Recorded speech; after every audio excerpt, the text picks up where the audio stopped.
Let's begin with breaking news coming in, and it's in regard to S Jaishankar, the External Affairs Minister, who has slammed the US for heavy tariffs. Is S Jaishankar there warning of tariff volatility, saying that India has to take risks when necessary and global trade overturned by this situation. It is after the External Affairs Minister said on Sunday that there has got to be a trade understanding with the United States and that it must respect India's red lines. Today, they have issues with the United States that we haven't yet arrived at that landing ground in our trade discussions. In addition, there are certain tariffs being levied on us. That is what he went on to say, which are unfair, and that is something that they have publicly been saying in the past as well.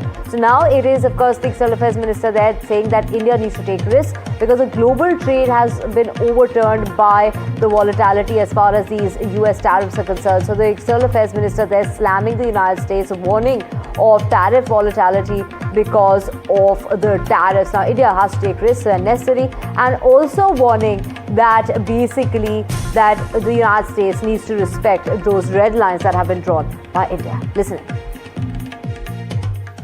When I look back at my research on the evolution of a global order in the aftermath of a world war, it seems almost glacial in comparison to the mega changes that we are witnessing today.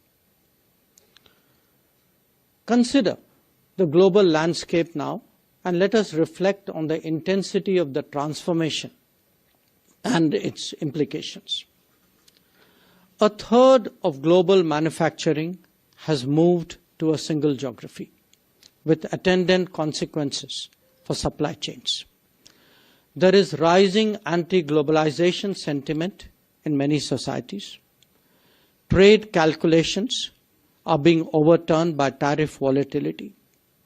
The global energy scenario has changed profoundly, with the US becoming a major fossil fuel exporter and China a key renewable one.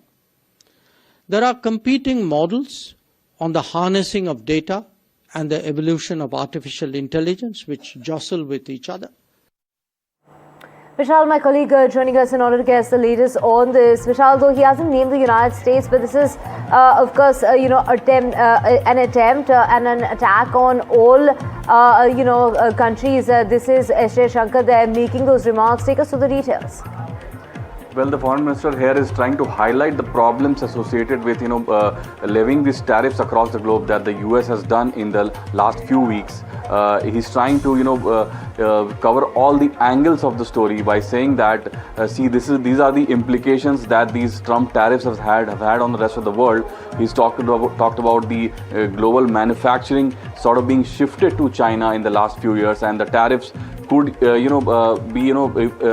could force further movement in that direction. So he's tried to highlight several problems, and many experts have also said the same in the recent past. They have highlighted that though Trump tariffs are aimed at solving a lot of problems associated with the US economy, they in turn could harm the US economy. The global supply chain could be damaged, and that in turn could could put a big pressure on the global GDP.